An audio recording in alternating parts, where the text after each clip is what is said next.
My name's Jacob Glazner, and this is my selection matrix summary. So the weight factors that we're going to be discussing today are the base price of the aircraft, the age of the aircraft, the value factor of the aircraft, the cabin volume, wing loading, payload with max fuel, range with max payload, and the direct operational cost per hour for a 300 nautical mile mission. So the base price of the aircraft, I gave the weight factor at 2 because the aircraft that I chose, they're all basically within $1 million of each other, so price wasn't really the most important, but I'd still like to get on the cheaper end of the aircraft that we would be selecting. The age of the aircraft, every single one of the aircraft that I chose was new, so the weight factor for that was a 1 because, I mean, they're all new. We don't have to deal with any old aircraft. The value factor, I gave a 4 because the aircraft that I want to select, I would like to have good value over a long period of time for the extension of the company, and so I gave it a 4 because, I mean, it's the value of the aircraft.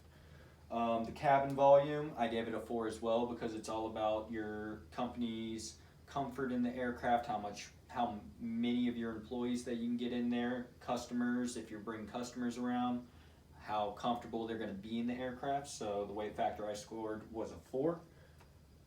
The wing loading, I gave it a 3 because, I mean, the structural integrity of the aircraft is a big concern, so I gave it a 3.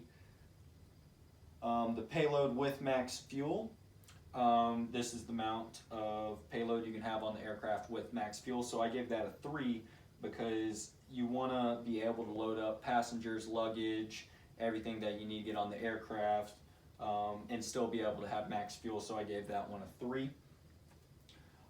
The range with the max payload, I gave that a 2 because you can always stop at an airport and get fuel. So it might make your trip a little bit longer because you have to stop and get fuel, but I mean, the range is really only off by about 200 from the top 2. So really, I gave it a 2 because they're so close and you can always stop for fuel. The direct operational cost per hour for 300 nautical miles, I gave that a 4 because the cheaper it is for operation of the aircraft, the more money that the company is going to be saving. So I gave that a 4 because it'll eventually save you money over time.